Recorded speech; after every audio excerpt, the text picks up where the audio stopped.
Hello Canada, welcome back to another edition of the Canadian Citizen Journal. I'm your host, alias Tagai. Well, Carney had a presser here today. We're going to kind of dabble over that and just cut it to pieces, which it deserves to be.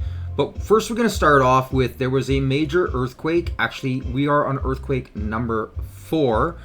One of my monitors I've been watching live here for the last couple hours. There is a tsunami warning. I literally just got an update that now they're saying it's an advisory, so it doesn't sound like it's going to be as big as they thought it was. But I'm just double check the screen and refresh. Yeah, we just had one more as of like 8 minutes ago, 3.3. So these are all little aftershocks coming from the same area. Let's just go straight to this news release that just came out. We've also got to get to some breaking news right now with a tsunami advisory in place for parts of Alaska after a 7.3 magnitude earthquake hit off the coast. You hear the sirens going off there. Let me bring in NBC News meteorologist Chase Kane. There is a bit of good news in just the last 25 minutes or so. Downgraded from an alert to an advisory. That's a positive, right? That means it may not be as intense as they expect. Yeah, really good news, Hallie. It was actually a warning at one point because they were saying that they had spotted a tsunami, but they have downgraded that now that they've gotten more information to say this is just a tsunami advisory. What the warning coordinator meteorologist from the National Weather Service in Palmer, Alaska was saying was that basically you can expect some waves kind of sloshing around right at the coast. It might impact docks. It might impact boats, which are tied up to a pier, but they are not concerned about any sort of, major catastrophic life-threatening tsunami at this point. So that's the reason they downgraded this. But it was still a magnitude 7.3 earthquake at a depth of 12 miles. That's an incredibly powerful earthquake. That's basically the same strength of the tsunami that hit Fukushima, Japan. Now, this is a much less populated area, a lot of smaller, mostly fishing villages in the area. But you see there on the graphic, right along the Alaskan Peninsula, the Aleutian Islands, it was fortunately far enough offshore and just deep enough that this didn't trigger a much bigger tsunami. But there was a lot of concern, Hallie, of just how bad this could be for so many of those communities that are right at sea level. So again, downgraded to a tsunami advisory. And even just since this has happened, there have been 10 aftershocks already, including 2 of them, which were magnitude 4.2. We thank you for watching, and remember... Yeah, I've just got another update here. This one was a 3.7, so they're quite continuous. Actually, if I blew up my graph, he's talking about some of the aftershocks are actually not calculated as earthquakes from the same area swarming. He's actually calculating it on a few of these earthquake sites.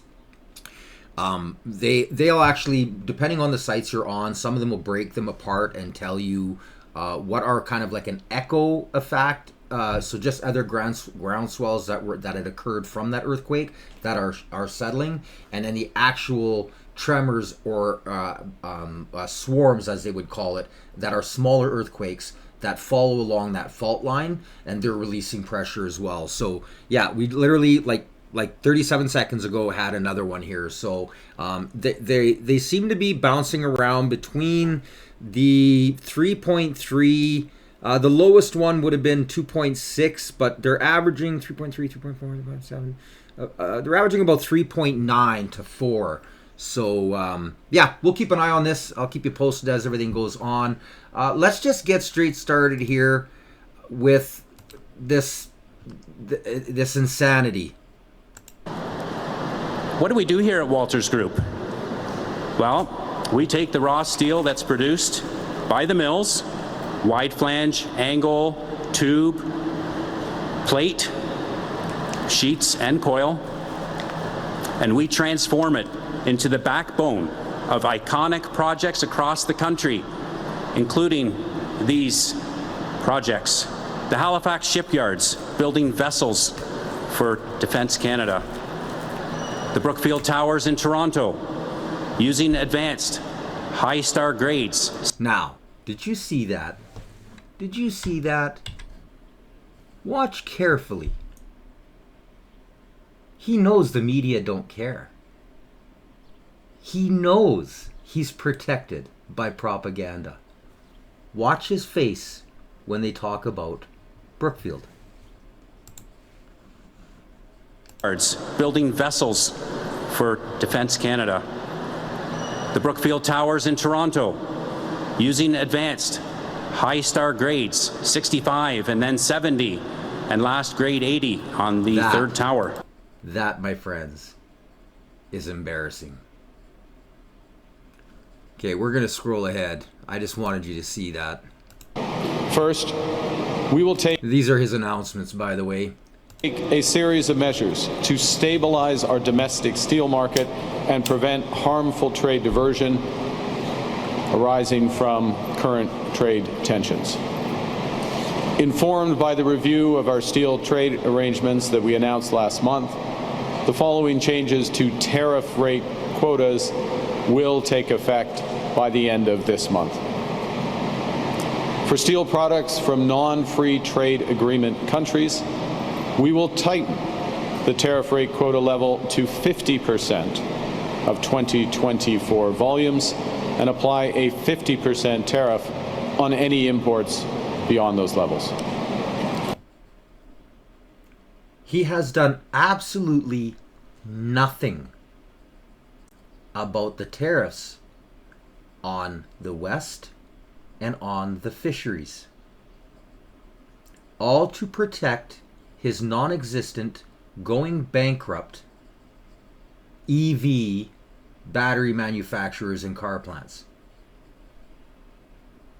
But yet, what he just did, who do you think China is going to come after? Elbows up, Central Canada. Your leader is screwing 97% of the country. For steel products from partners with free trade agreements, we will introduce a tariff rate quota level for steel products at 100% of 2024 volumes and apply the same 50% tariffs on imports above those levels. Wow. The government is reviewing its remission framework to favor the use of Canadian steel and aluminum in Canadian-made products. And we will also implement additional tariffs on steel imports from all non-U.S. countries containing steel melted and poured in China. There you go. Little Trump. That's what this man is. Bootlicking Carney. Carnage Carney. Elector Carney, expect a circus. He has just screwed all of Canada except for the major voting demographic, that 3% that control the entire nation.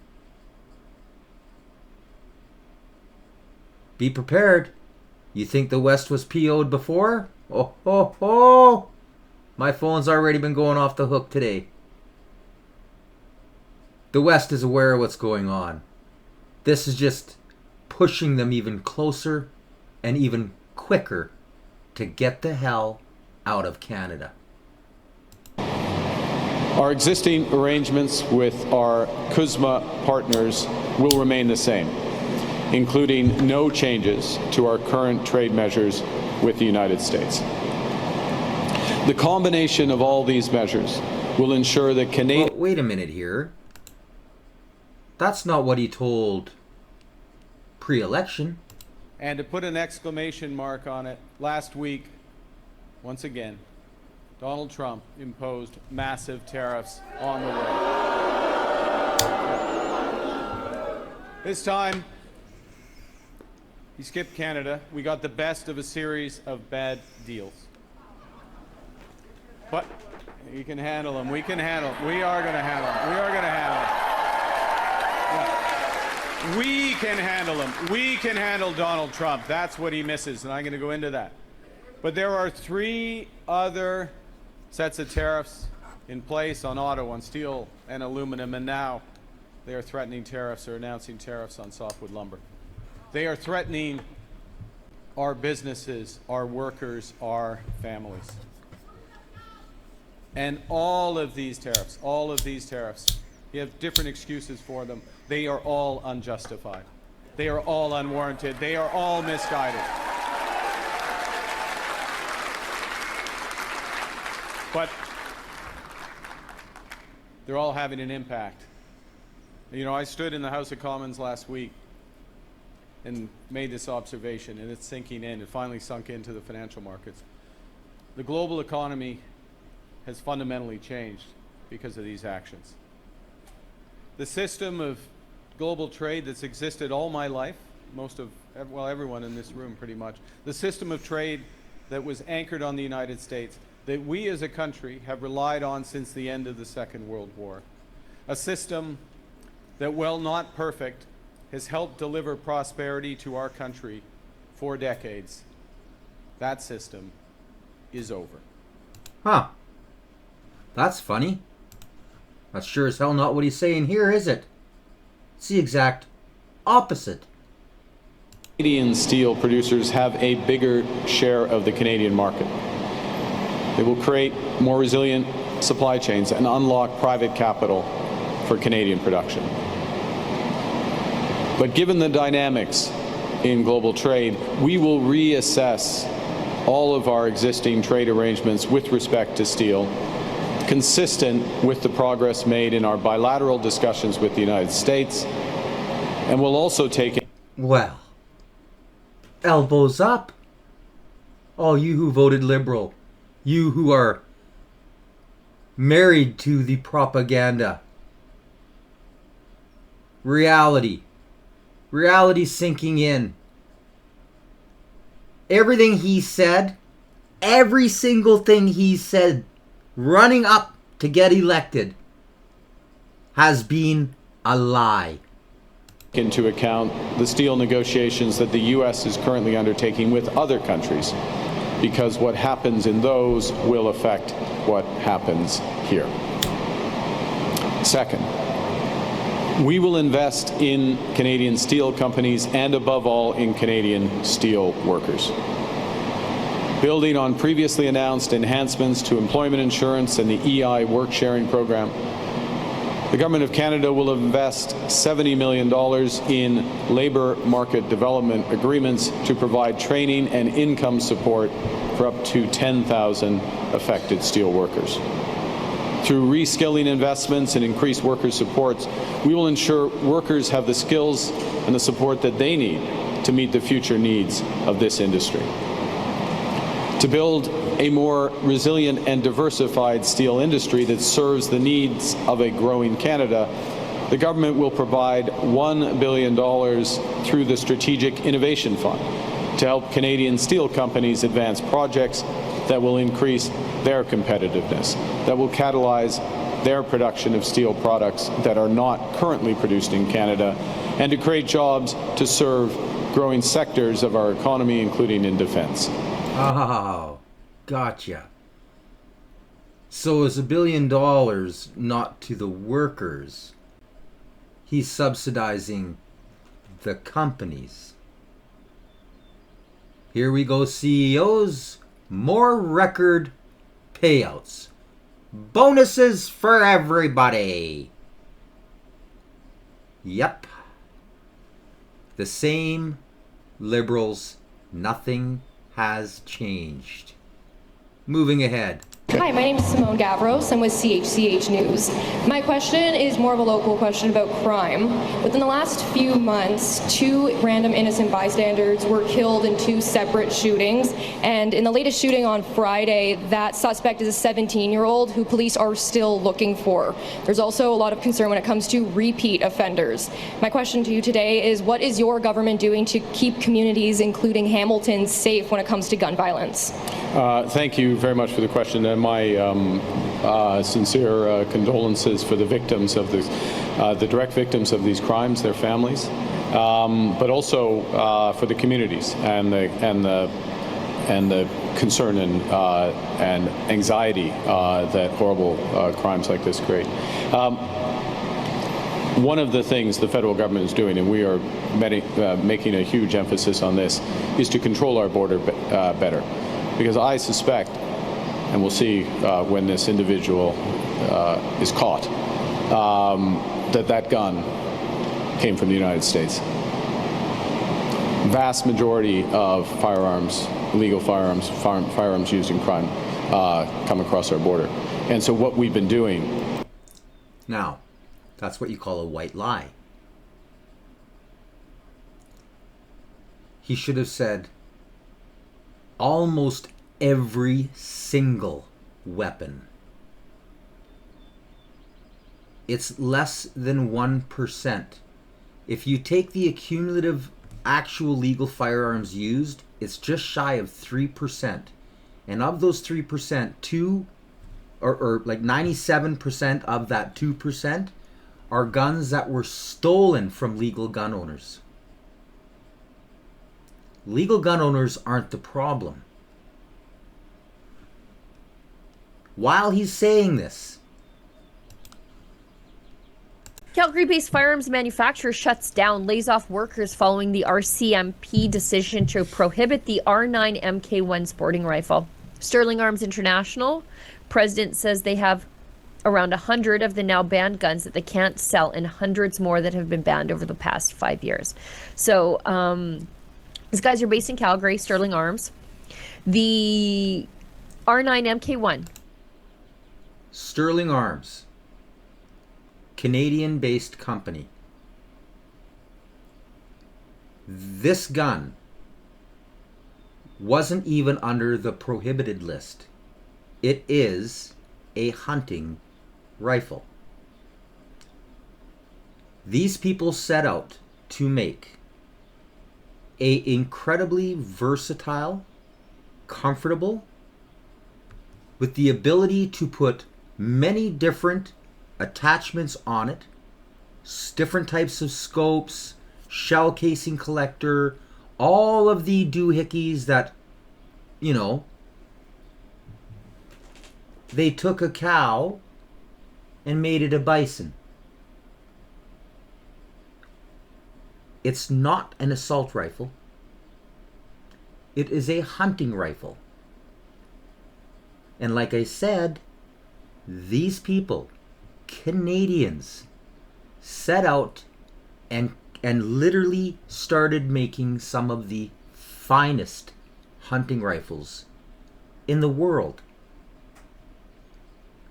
They weren't prohibited. Listen carefully. This is the liberal gun grab. Looks super cool, but it's just a regular old rifle, and it was previously unrestricted, which means that the government has no clue how many of these are out there, and they, up until quite literally last week, didn't have a problem with it, or didn't think that it needed even an extra level of licensing, meaning that it would be a restricted firearm, the way handguns used to be, the way AR-15s used to be. This was just something that you could own, like your shotgun or your SKS. And then one day, some authoritarian weaponized nerd in the RCMP firearms bureaucracy, faceless dork, who will never be held accountable for what he's doing, woke up and said, you know what? We're moving this directly from unrestricted to prohib, meaning people went to bed with their guns safely locked in their gun safe, the way responsible firearms owners should do, woke up and, thanks to the stroke of a pen of some weaponized geek, they're criminals now because they own a prohibited firearm.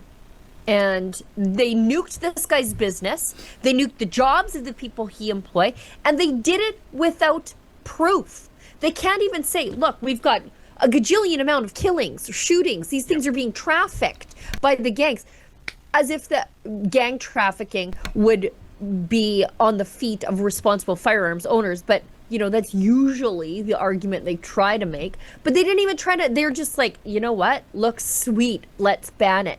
And this doesn't have to have any proof. Nobody is called to the bar to make any sort of arguments on behalf of it. If it backfires, as it has here, nobody's held responsible. Nobody's fired. Nobody's accountable to Parliament. Nothing. These people are making rules and turning you into a criminal, and you don't even know who they are to hold them to account. It is the worst thing that has that the RCMP firearms office has this power. If It is. It's a disgrace. Especially since, like she said, people literally went to bed, and when they woke up, they were criminals. This wasn't even a regulated firearm. It's just a damn hunting rifle. If you went to Ukraine thinking you could fight with that gun in a war, you wouldn't last a half a second. It is not a military rifle. It is not an assault rifle. It is a hunting rifle. They took it from the very bottom of the barrel. Anybody could buy it. It's a regular damn gun. Skipped all of the other steps and said, we're just gonna ban it. No reason, no proof, no evidence, and no accountability. It's the same Trudeau party. Good morning, Prime Minister. Matt Mead with Canadian Press. You told Canadians that you would be elbows up, and they appear to have largely given you a mandate to get a good deal from the president. But thus far, we have not seen that Canada has gotten basically nothing. And Canada also had to give one of its bargaining chips when it comes to the digital services tax, something other countries like the UK did not give up in their deal with the US. How do you still convince Canadians that you are really elbows up? Well, because his investments were going to get hurt if that DST would have went through. Look, we are in the midst of long now and tough negotiations with the United States. And we're working for the best deal for Canada. We have put in place a series of retaliatory measures, including in the steel sector. We have... Right, the tariffs that the media and himself, his party, all didn't tell you that he, quietly reneged on before the election. Right. How many times? Yeah, that system is over. And our old relationship with the United States, which in fits and starts, but in the same direction, was based on steadily deepening integration, getting closer with the United States. That relationship is over. And in many ways... Sure, Carney. Sure. I don't believe a word this man says. Never did. Next question. Samantha Beatty from CBC News. Is a trade deal with the U.S. likely to include some level of tariffs? And if so, will Canada impose tariffs on the U.S. as well? Well, we'll see what the final agreement is. If there is an agreement, we're working towards an agreement in a constructive manner. And obviously, it's an agreement. There are both sides, and things will be structured accordingly. I think what's important, if I can bring... Interesting. And in many ways, this is a tragedy, but it's the new reality, and we have to respond to it. And we are responding.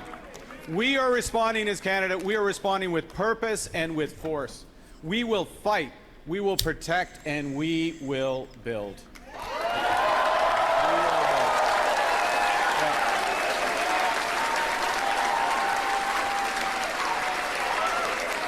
Diversity. I'll get to that.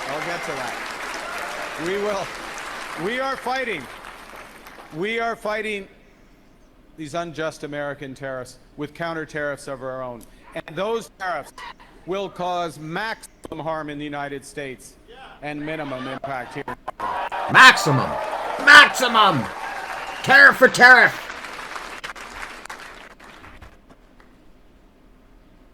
Really?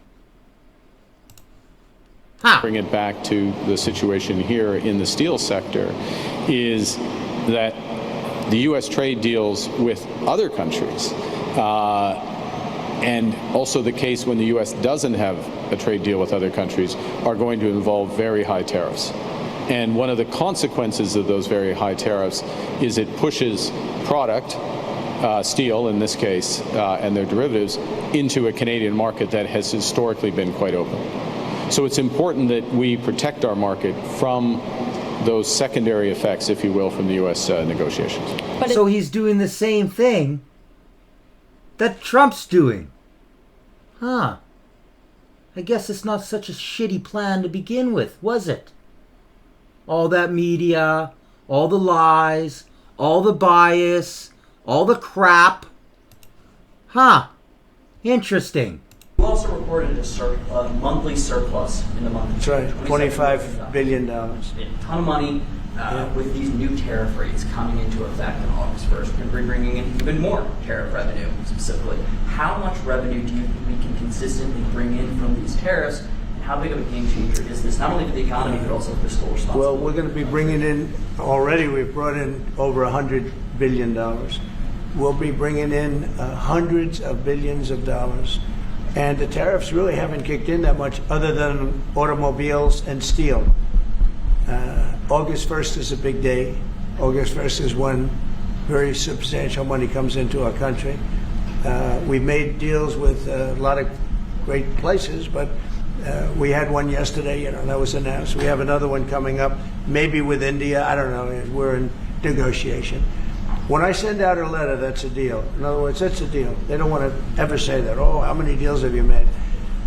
The best deal we can make is to send out a letter. And the letter says that you'll pay 30%, 35%, 25%, 20%, in one case 50%, Brazil. And because what they're doing to their former president is disgraceful. I know the former president. He fought like hell for the people of Brazil, that I can tell you. And I believe he's an honest man. I think what they're doing to him is terrible. So, we have some pretty good deals to announce, but every time we send out a letter, that's a deal. The big one really is going to be on the 150 countries that we're really not negotiating with, and they're smaller. We don't do much business with them. Because you have a lot of countries, you have over 200 countries, a lot of people don't know this, but we'll have well over 150 countries that we're just going to send a notice of payment out, and the notice of payment is going to say what the tariff, and it's all going to be the same for everyone, for that group. They don't, they're not big countries, and they don't do that much business. It's not like the ones that we've agreed with, like China, like Japan, where we're negotiating with them, but I think probably we'll live by the letter with Japan. We're very close to a deal with India where they open it up. Indonesia yesterday was, it wasn't an open country, now it is. And they have tremendous copper, quality copper, and probably the most copper. And we made a deal with Indonesia. We pay no tariff, zero, and we have total access to trade. That's a phenomenal deal for our companies. And we've agreed with them, as you know, on 19%. They pay 19%. And it's a good deal for them, and it's a good deal for us, so in that case. But we have a number of them coming up. But overall, we're doing well, and we're taking in a lot of money, a lot of money. We have the number one, we have the most oil of any country in the world, even more than them, which is hard to believe. But we have a little larger piece of land, right? We do, sir. But we're number one in the world in oil, and we're drilling, and today it hit $64 a barrel, which is great, and that'll help stop wars, actually. If you want to know the truth, it's going to help stop wars, and we hope to get it down a little bit more. But we have oil down to $2, $2.25, $2.50 in numerous states. We hit one at $1.98 a gallon, and that's a great thing. That's one of the reasons that inflation's in check. When you can do that, you stop the inflation. What Biden did is he ended our policies, went to his policies. He didn't have a policy. Some lunatic around the desk had a policy. Whoever operated the auto pen had a policy, which is, by the way, I think the biggest scandal. That's the scandal they should be talking about, not Jeffrey Epstein. The scandal you should be talking about is the auto pen, because I think it's the biggest scandal, one of them in American history. So the economy is doing really well. Making money hand over foot. Economy's booming. Inflation's down. Energy costs are plummeting. They're drilling everywhere. Like I've said on previous episodes, I urge you, especially if you're a new viewer or subscriber, to check them out. I've shown all of this. They're putting pipe in the ground. They were surveying 2.5 months ago. They're laying pipe. They're pouring foundations for nuclear power plants. He's actually building. What's Carney built? Zilch. Nada. Nothing. Hi, Prime Minister. Laura Stone, Globe and Mail. Yeah. BC Premier David Eby says that Canada has been talking to the provinces about a softwood lumber deal with the U.S. that could remove this irritant from the table. He said this could include quotas for how much wood is shipped from Canada. Do you see a potential to strike a softwood deal and settle this matter for the time being, and what role would quotas play? Well, thanks for the question. We're in close contact. I'm in close contact with Premier Eby on this and many other issues, but this is one of the biggest, without question. There is decades and decades of trade history, as you know, with respect to softwood lumber, U.S. trade actions there. There is normally some element of managed trade that comes out of any agreement that comes there. Can include quotas, can include a variety of trade factors, if I can put it that way. So that is a top priority. And we would like to resolve it at the same time as other trade issues with the United States. Now, this could be done on a completely different trade negotiation.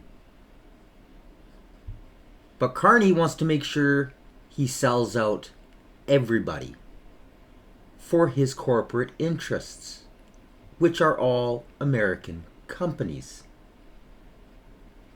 While he keeps crushing Canada, his vultures will fly in and pick the scabs apart, all at the expense of Canadian citizens, the Canadian taxpayer, the Canadian worker.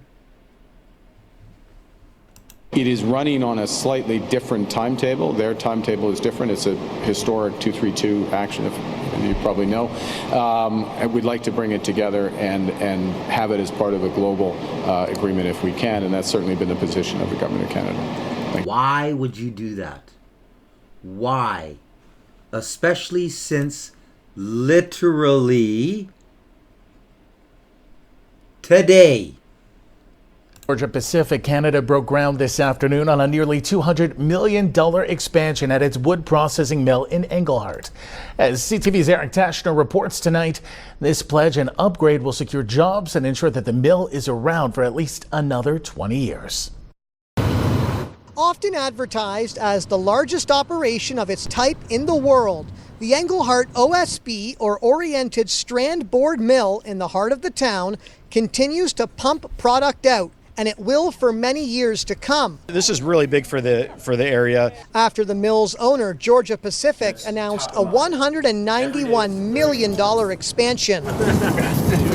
The mill employs 230 people and is the largest employer in Englehart, and has direct impact on surrounding municipalities. There's so many people out in the country that work in the bush, cut logs, so many truckers that haul logs. It's so good for everybody in our area, not just Englehart. A lot of the employees that work here at Georgia Pacific, live in Temiskaming Shores. So, for us, huge impact on the local economy. The wood mill has been around for 4 decades. Georgia Pacific acquired it in 2010 from Grant Forest Products. The new 70,000 square foot Green End facility is the upgrade, A third of the total mill will be equipped with new technology. We're going to produce about 10% more volume, which means we're going to bring 10% more logs in. The green end is the part of the mill where the logs are brought in and where they become conditioned for chopping before they're turned into oriented strand board. We're building the new green end adjacent to the current plan, or to the current green end, which will allow us to continue to run the plant over the next 2 years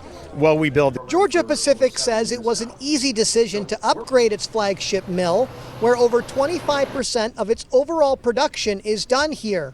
The mill ships 70% of its product to the U.S., and the company remains unbothered by current economic tensions between Canada and its southern neighbor. We're looking long-term, and long-term we believe Englehart's a great asset. It's very close to the U.S., which allows us to service markets like the Northeast, the Midwest, and even going as far west as Utah and California. Georgia Pacific says the investment will allow the company to remain competitive as new mills open up in southeastern United States. The expansion will be fully complete in summer 2027. So why would you want to start combining all of these different trade deals? Why would you want to purposely bring that really long liberal poop disturbing stick unless you had an ulterior motive? I'm sure the CEOs of these companies right now, after Carney saying how we'd like to conglomerate and just bring all of this together so he could screw everybody over, are not happy. Hi, Prime Minister Heather Wright, CTV News. You've said that the purpose of Bill C-5 is in part to speed up approvals for major national projects, and as you know, the bill is now being challenged in court by First Nations. Have your belated consultations jeopardized the goal of getting new projects built? Well, first, no. The first thing is that the bill literally just received, well, in the last few weeks, as you know, received royal assent, so it became law. The bill and the law, as it now is enabling legislation. The first thing it enables is consultations about what are we actually talking about when we say nation-building projects. Okay. Regional chief, I'd like regional chiefs, both of my regional chiefs, to please speak about this. This happened today as well. Thank you. That question in reference to consultation, it kind of freaked me out a bit there, because this isn't consultation. They're coming in, they're putting up the agenda, they're deciding how this is going to proceed. But definitely, it is not consultation. So please put that out there. It's very, very important. If it was, we wouldn't be here. We would be running the agenda. And this is not the case today. Thank you. Okie dokie. So much for that. Now, I'm going to scroll ahead to a little bit further into this AFN national chief with all of these other chiefs. And I want you to listen carefully, because this is something that's happening. Now, of course, Ontario is a huge province. I also live in Ontario. This is happening in the area very close to where I am. Every time I've been up there, there are signs, and it isn't just the Indigenous. Everybody has signs up over this. How they should be acting with this legislation and how they should be moving forward outside of government. Been lucky to have the support of the national chief. She's written us a letter, and we've been calling for a moratorium on development in our backyard, specifically exploration, specifically mining, but also the development of a nuclear repository for nuclear wastes. You know, for us, it's nearly impossible to come to the table in good faith.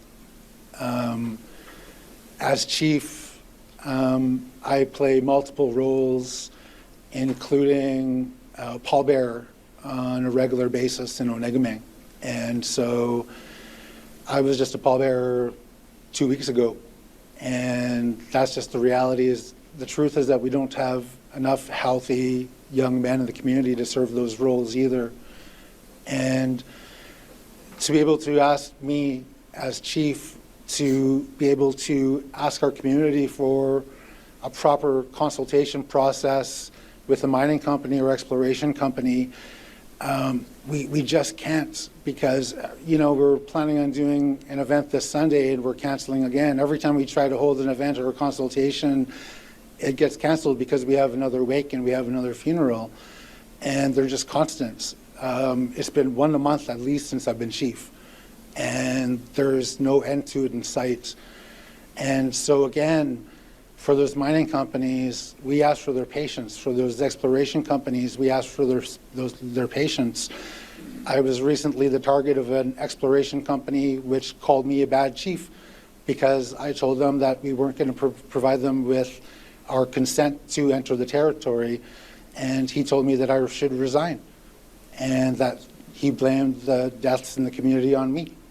And that's just the reality that we face. If we're not part of the development, we get bullied, we get harassed, and there's a lot of money at stake. I understand that, but as Chief Ed John had shared, we're largely never really even a thought when it comes to sharing of those benefits or those resources. So there really needs to be a process put in place. It can't be rushed. And so all we're doing is begging, and not just Canada, Ontario, all First Nations, the Chiefs of Ontario, and the Assembly of First Nations, we're begging for help.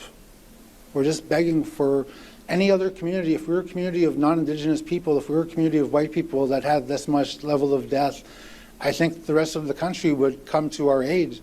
But I don't see that. I don't see that happening today, and I think it's largely because we're First Nation. And now, there's a lot more to this, obviously, with what he's saying, and I feel for him. I totally understand what's going on these reserves, on these tribal lands. I will be doing probably a multi-part series in the future on this. This is deep. But a lot of these Indigenous vote, for the most part, NDP and Liberal. They will never, ever be free voting socialists and fascists. It's all promises. Now, this goes to the Seven Fires, which again, that'll be on that episode. I've been kind of slowly piecing together, trying to shrink it down to give you the most amount of information possible with my roots. This nuclear deposit has had zero media. It's been ongoing for almost a year. Have you heard about it? Every single business, doesn't matter where you go, in Northwest Ontario has their signs out. No to nuclear waste. Now, I believe in nuclear power. It's probably some of the cleanest energy that we can make. But why do the vast populous areas never stick it in their backyard? Why is that never even thought of? Why does it always have to be pushed out to the rural areas where they have no say? 3% geography controlling 97% of the country.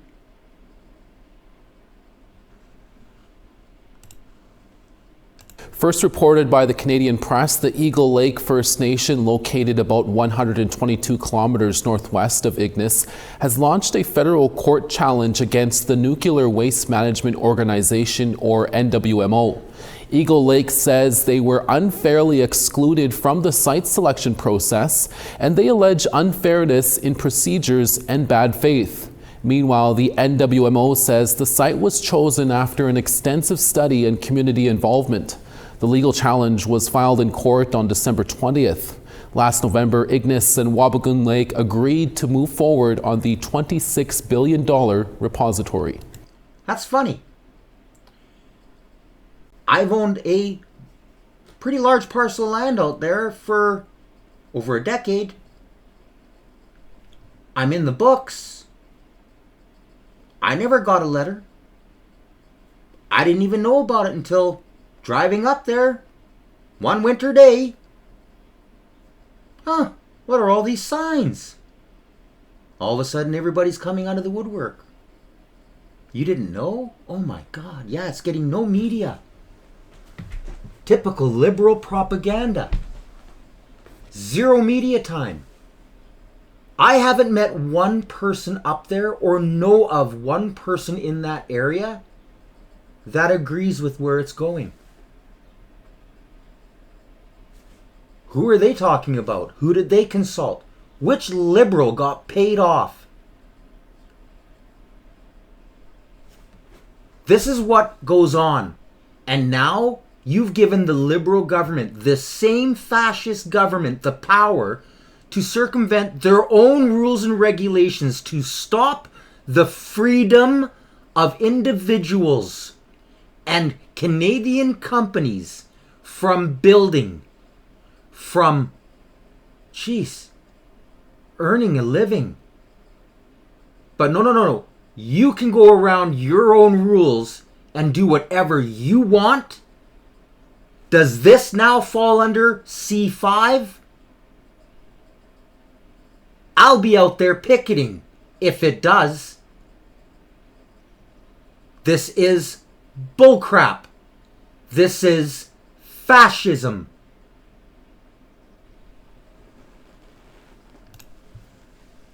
Global News. Prime Minister, Global News has an investigation has unveiled that the public safety minister wrote letters before he was the public safety minister on behalf of a man and his immigration status to come to Canada, even though this man was a member of a listed suspected terrorist group. The public safety minister is in charge of border security, obviously very important to any trade deal going forward. What confidence do you have in the public safety minister with your reaction to this, sir? Okay. Now, for my regular subscribers, you were all there when I broke the Paul Chang story.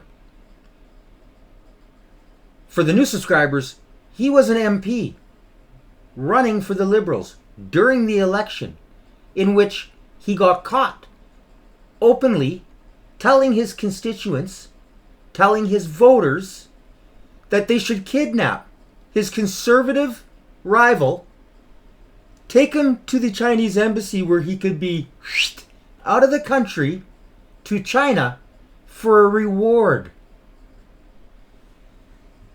This was the same answer. Thank you for the question. Look, the public safety minister has been transparent about the details of that situation, and he has my confidence. Thank you. Yeah, that's the end of that. By the way, for those of you who are new and don't actually know, the RCMP at 12:01, after the story broke, I know I was one of the first three. Sam Cooper broke the story. I followed right after, and I caught a lot of other people within the days following. But by that midnight, the RCMP announced they were launching an investigation. 1:35 a.m. or 12:35 a.m., that MP said, "Oh, I'm not going to run anymore." When asked about it later, "Oh, I have total confidence in the system. I have total confidence in him. That was his decision. We got another one. He's great." And it just so happens the next one, guess what?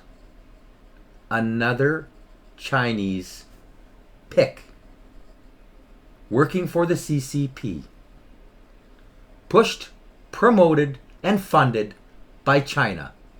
And liberals elected him. In the meantime, the man who's running against him, fearing for his life, couldn't even campaign door to door because the RCMP warned him that he may be Well, de-lifed. This is Canada, people. Welcome to liberal Canada. So much for your democracy. Elbows up, everybody.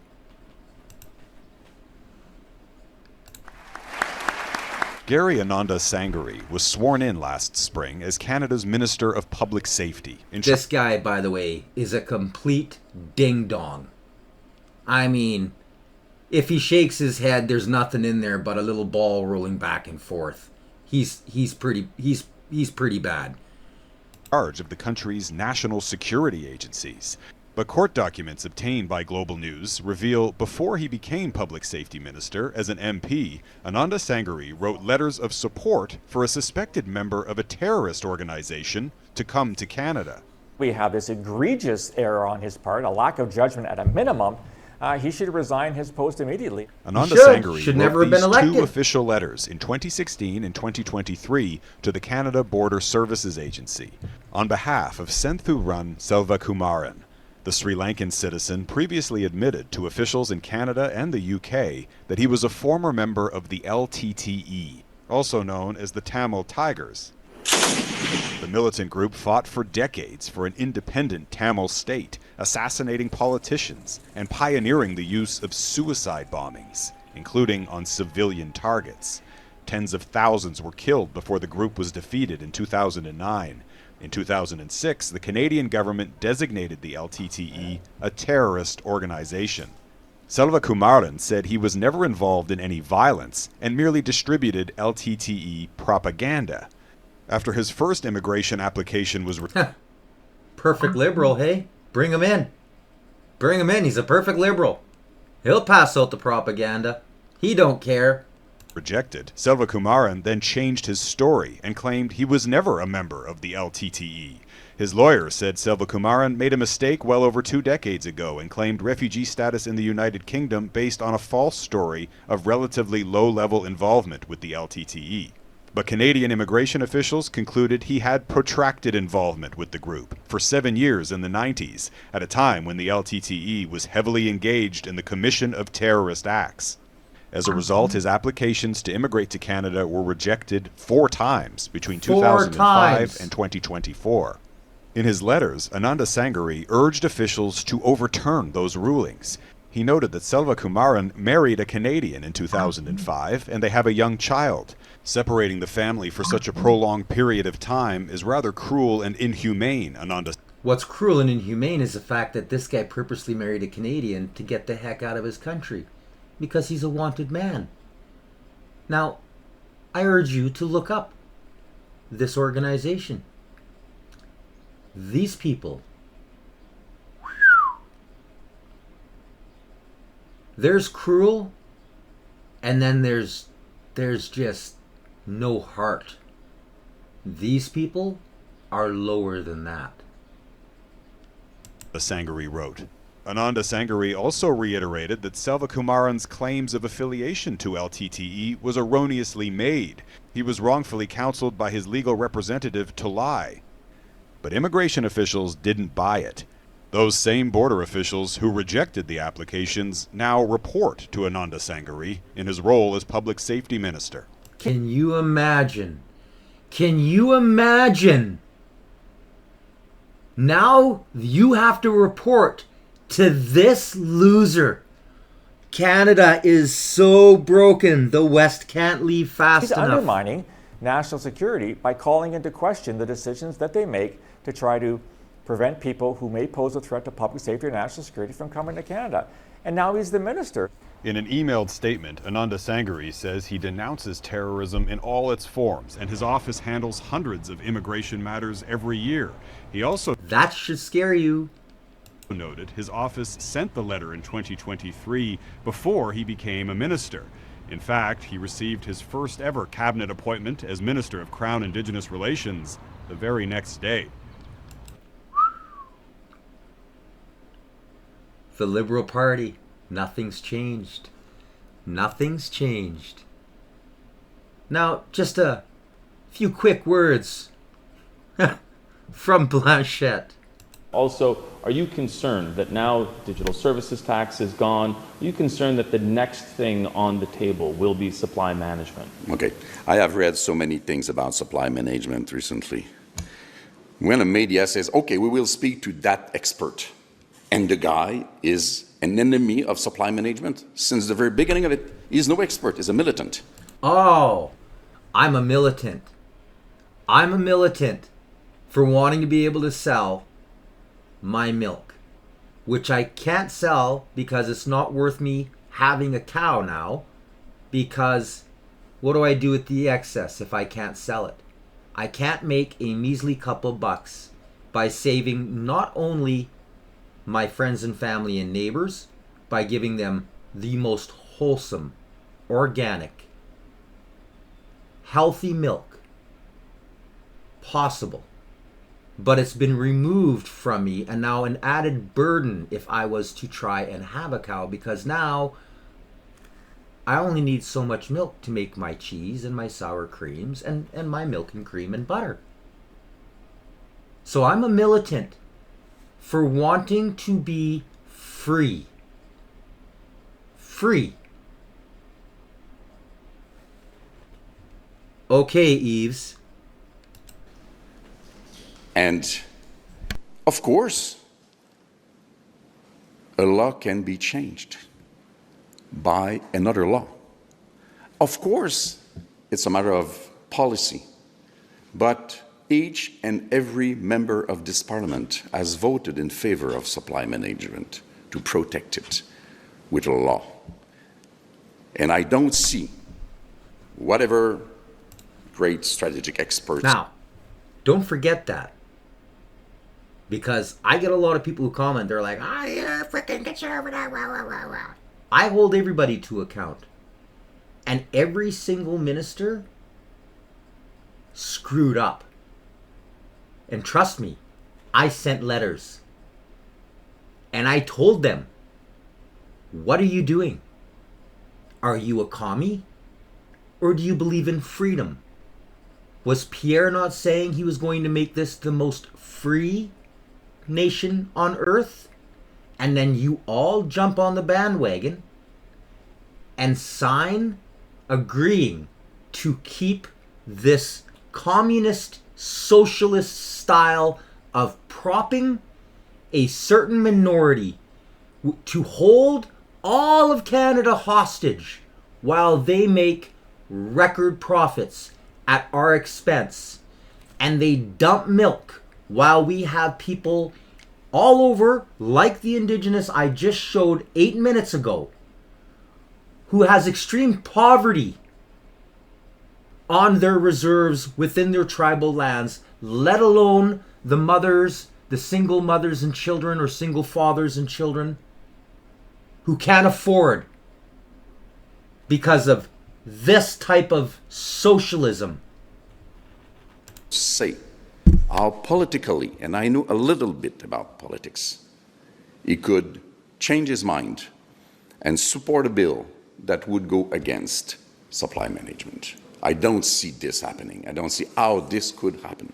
However, at the end of the day, his responsibility is jobs, good quality jobs, and now jobs in the sector of lumber, wood, and forest in general, in aluminum, and those who get contracts from the huge aluminum plants. The jobs are threatened, and no help is coming, and it is very, very important for Quebec. On a deal with possible tariffs, do you think that's acceptable for Canada now that Mark Carney has seemingly opened the door for it? And yeah.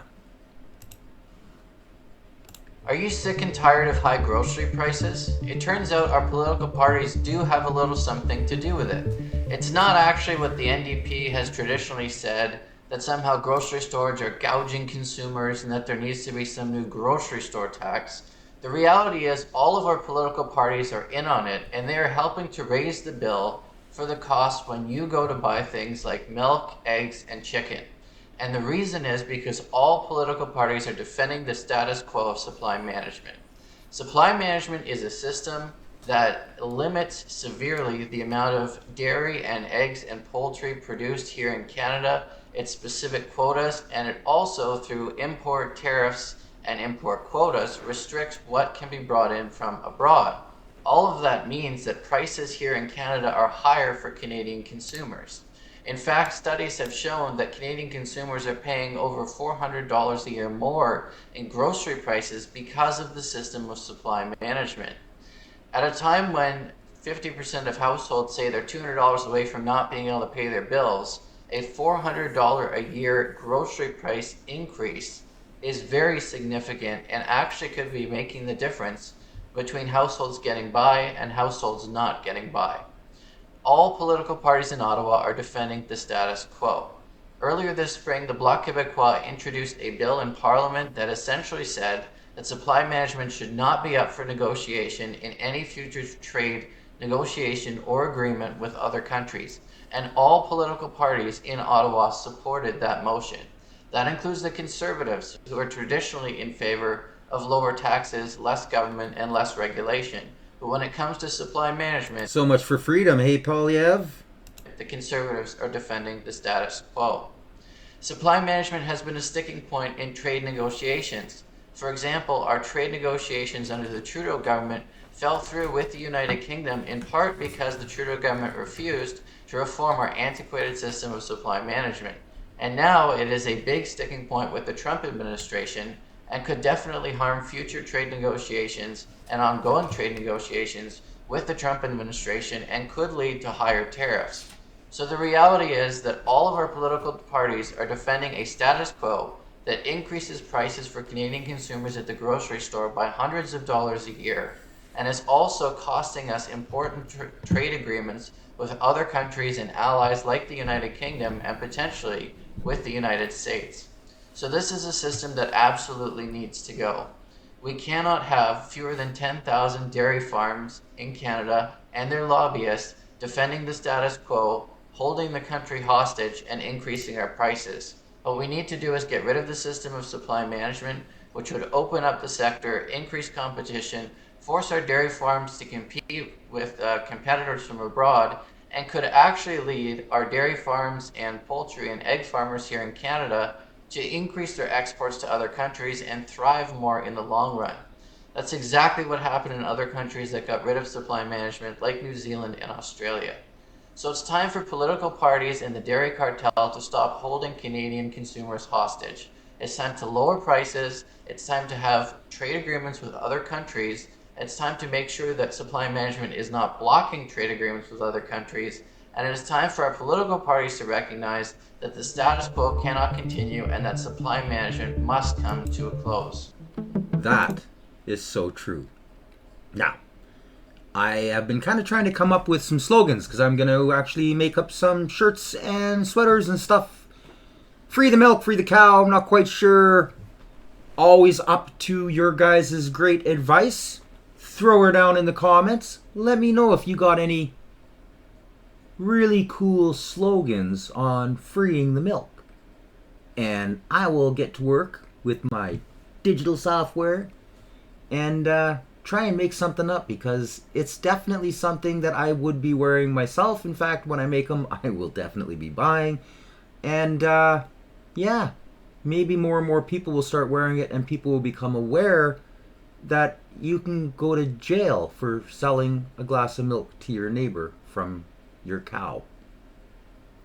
What a crazy socialist world we live in. Well, you guys, I'm going to call that an episode. I hope I got everything in here today for you. Sorry I'm running a little bit late. It's been crazy, and with the earthquake that went on, I was kind of pushing things off because I wanted to kind of see where everything was happening. I had to, of course, fact check it all. And while we were recording this, the last time I had worded, let's see, that was the 4.2. There were three more. One 4.9, one 4.5, and one 5.2, all off Sandpoint. No, two of them off Sandpoint, the other one off Port Vila, which is right close anyways. So this is ongoing. Hopefully nothing severe happens. I would hate to see loss of lives over this. It's a shame. Mother Nature is crazy powerful. Anyways, until the next time, please make sure you like, share, and subscribe. If you are, punch that notification bell. It not only helps me grow the channel, you won't miss any future episodes. Until next time, you've been watching the Canadian Citizen Journal. I'm Alias the Guy. Stay informed.